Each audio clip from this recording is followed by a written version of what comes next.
अयोध्या में राम मंदिर ट्रस्ट द्वारा लिए गए महत्वपूर्ण फैसलों के तहत राम मंदिर के प्रथम तल पर राम दरबार की स्थापना मई के पहले 15 दिनों में शुभ मुहूर्त पर की जाएगी। राम दरबार के दर्शन के लिए श्रद्धालुओं को पास जारी किए जाएंगे, जिसमें 1 घंटे में केवल 50 लोग ही दर्शन कर सकेंगे।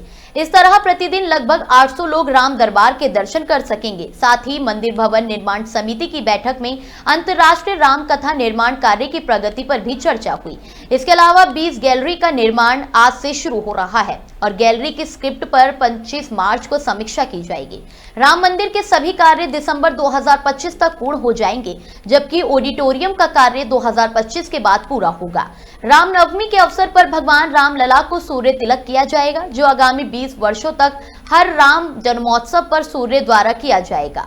यह कार्यक्रम देश और विदेश में प्रसारित किया जाएगा। इसके अलावा राम मंदिर के चारों द्वार का नामकरण राम मंदिर आंदोलन में महत्वपूर्ण भूमिका निभाने वाले महापुरुषों के नाम पर किया जाएगा। आगे बताते चलें कि अप्रैल के अंत तक कैनोपी का निर्माण किया जाएगा और जरूरत पड़ी तो रामनवमी के समय अस्थायी रूप से ट्रस्ट द्वारा कैनोपी और मैट की व्यवस्था की जाएगी, ताकि श्रद्धालुओं को गर्मी से राहत मिल सके। आज मुख्य रूप से संग्रहालय का कार्य देखा जाएगा और प्रयास यह होगा कि अब जो गैलरीज़ हैं वहाँ पे करीब 20 गैलरीज़ अब बन रही हैं, उनकी शुरुआत कर दी जाए।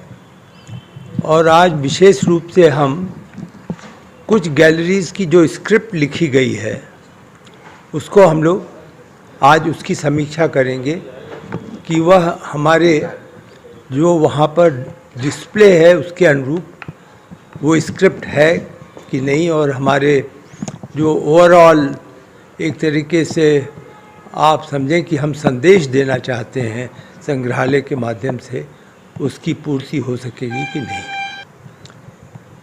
उसको छोड़ करके सभी कार्य दिसंबर 2025 में पूर्ण हो जाएंगे।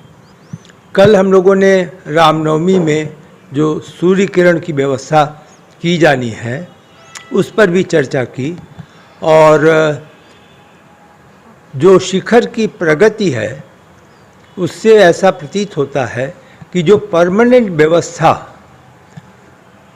होगी सूर्य किरण की अगले 20 वर्ष के लिए, जैसा कि आपको बताया था कि वो कंप्यूटर प्रोग्राम में कर लिया जाएगा, तो वह व्यवस्था संभव हो पाएगी। यानी अब अस्थायी की बजाय स्थायी व्यवस्था इस वर्ष के सूर्यकिरण की होगी।